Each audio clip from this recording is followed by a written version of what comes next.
November 14th. One locked building, 4 of us.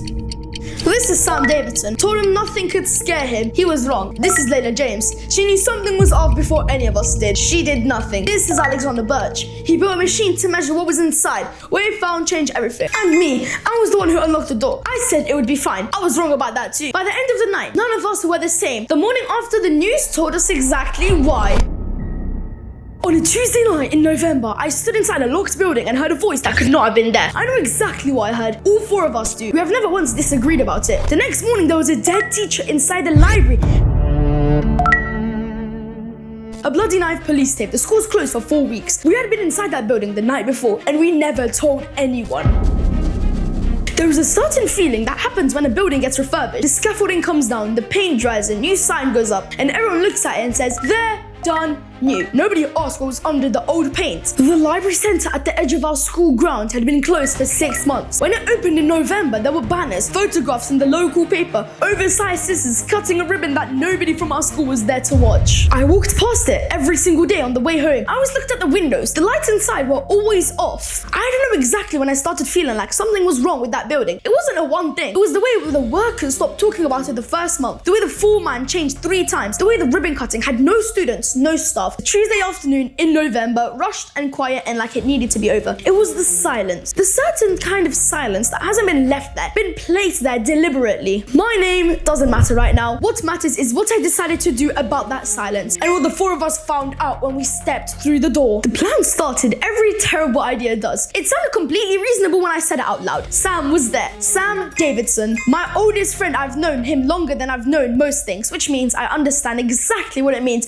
when his face lights up at an idea. I told him I thought the library was haunted. I thought we should go in it at midnight. I expected him to laugh or say no or just both. He said, "Now you're talking." Layla was there, Sam's girlfriend and the most perceptive person in any room she occupies. She sees everything. She reads people the way other people read signs, quickly, accurately, without effort. And she has this one habit, one I've watched for months now, of seeing something wrong and not choosing to say it out loud. She didn't just say it this time. She looked at the building for a long moment, then back at us. Then she was coming. Not because she agreed, but because she would not let Sam go somewhere dangerous without her. That is who Layla is. Not someone who agrees, someone who refuses to be left behind. Alexander Birch said yes before I'd finished asking. He already had a list. He was talking about thinking about equipment. Alexander's the kind of person who, when you tell him something's impossible, might be real, he doesn't tell you, you're being an idiot. He says, "Give me 24 hours. He always comes back with something. Sam got the key on a Friday evening. He knew the janitor left the storage room unlocked. One of many doors in that building Sam had a working knowledge of. A skill developed over the years I had chosen not to ask about. A peg board on the wall, hooks, paper tags. He lifted it off the hook in 4 seconds. No hesitation, no look around. I held it later in the evening, sitting alone with it in my hands. It was lighter than I expected. Keys to places you're not supposed to enter should feel heavier than that. They should feel like what they are. The library at midnight was not the library at 4 in the afternoon. That sounds obvious. It was more than obvious. It was wrong in a way I couldn't name at the time and haven't been able to name fully since. The renovation banners hung completely still. No wind. The windows were dark. Not empty building dark, not closed for the night dark. The dark of a place that has been waiting for you. 4 of us on the pavement. Nobody spoke. Sam put the key in the lock. Hooray! It turned and it opened. The door opened inward. The darkness inside was total. Not dim, not deep, total. The kind that has mass. The kind that you feel pressing back against the torchlight. We stepped through. And then from somewhere deep in the building, a sound. Not a crash, not a bang. A creak, then a squeak. The sound of a door moving on its hinges. Slowly, deliberately. From somewhere we could not see. Nobody moved. Layla's hand found Sam's arm in the dark. He didn't shake it off. He never shook it off. That single detail tells you more about who Sam Davidson is than anything else I could say. Alexander was reading his device. A handheld thing. Mesh and wires and a small screen pulsing green. He said very quietly, "Frequency spike. That was not structural movement." Sam said, "It's just the building settling." Nobody believed him, including himself. We moved through the main corridor with a torchlight. Books still sealed in plastic wrap. Shelves half restocked. The smell of new paint. And underneath it, something else. Something older and damper and wrong. The kind of smell that doesn't come from renovation. It kind was renovation put there to cover it. At the far end of a corridor, a shadow. The shape of a person, completely still, completely silent. Then it moved sideways and it was gone. I said, "I knew it. I said this before we came in and I'm saying it now. This place is haunted." Sam said,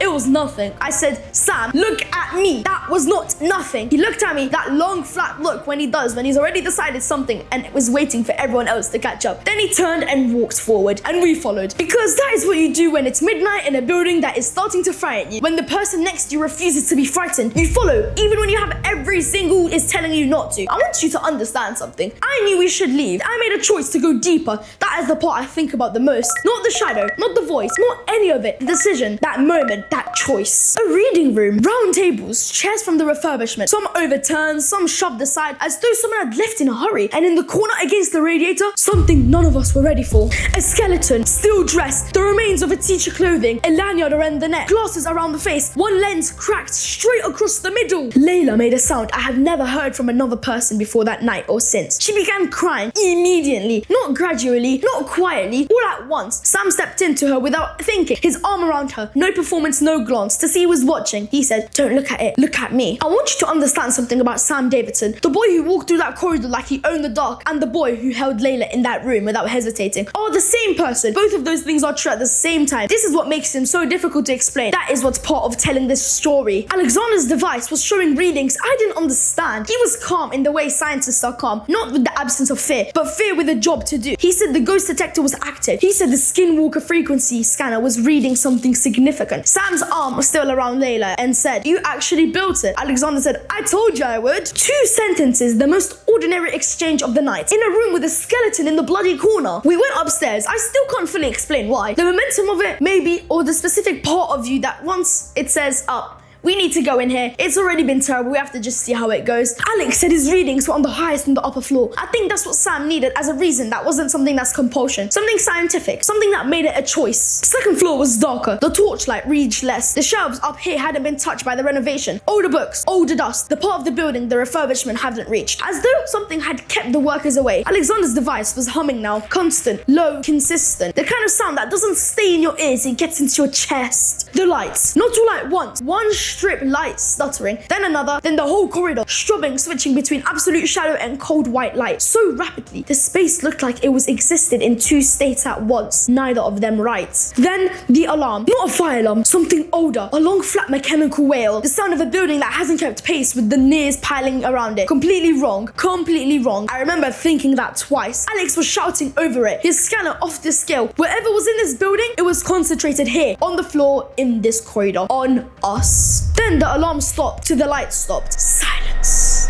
And then a voice. I will tell you exactly what it was. Not the wind, not a recording, not something any of us imagined. Independently, all 4 of us said the same thing at the same moment, from the same direction, at the same pitch. We never had need to compare it. We have never once disagreed. "You shouldn't be here." And we ran, all 4 of us, down the corridor, down the stairs, to the side entrance, into the cold. The key hit the pavement outside. Nobody went back for it. We didn't stop until the library was 3 streets behind us. We didn't speak. We didn't look back. There was nothing you could say that would make any of that smaller or safer or more explainable. I want to tell you what the morning after looks like it from it. A phone, a notification arriving before you fully woken up, before you remembered what you did the night before and what you left behind on the pavement 3 streets from the school. Breaking news, body discovered inside the newly refurbished library center. Police investigation underway. I read it once, then I sat up straight, then I read it again. The skeleton, the lanyard, the cracked lens, a teacher, someone who had been out there through the 6 months of renovation, workers, contractors, planning meetings, a ribbon cutting ceremony, and nobody had found her until the police found her. The morning after, 4 of us stood 3 feet away and ran. The knife came out in the second news report, still in her chest. A bloody knife, stand exactly where we were standing. This was not a haunting, this was a murder. And we had spent 34 minutes inside the crime scene. My phone kept buzzing. Sam, Layla, Alexander, all of them reading the same headline at the same moment in all 4 different rooms. All of them completely alone with it. School closed for 4 weeks. We didn't tell anyone what we had seen. Not parents, not teachers, not the police. We were 13. We had broken into a building. We had been in a room with a murderous woman's remains, and we had run away and said nothing and left the key out on the pavement outside the door we used as to enter the crime scene. Am I still not sure what the right thing to do was? I turn it over more than I turn over the voice, more than I think about the shadow.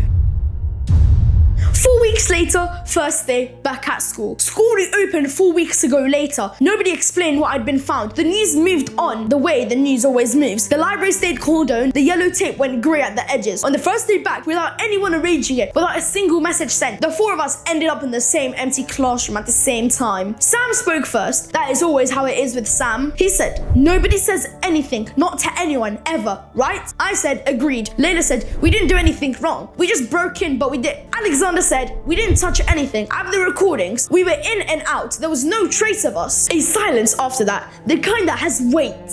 And then Layla said something none of us were expecting. She said, I should have told you we shouldn't go. That night, before we even left, I knew something was wrong with that building. I'd known it for weeks. I just didn't say it. Nobody responded because nobody needed to. We all knew. We had all felt it. We had all chosen not to name it. Sam looked at her for a long moment and then said quietly, without any trace of the usual performance, I know, me too. We made an agreement that morning. 4 people in an empty classroom, no seminary, no drama. Just one thing we all said yes to. We never go back. Not at night, not during the day. Not ever. Whatever was inside that building told us to leave twice, but we ignored it. We listen now. I want to say something to you directly. It was my idea. I was the one who said we should go. I was the one who unlocked the door. I was the one who walked through it first. It wasn't bravery. I understand that now with complete certainty. It was curiosity wearing bravery's clothes, which is a specific kind of feeling for dangerous. The kind that walks into 4 people into a building at midnight and places that something in front of them should not exist. I thought we were going to find something interesting. I thought we were going to have a story to tell.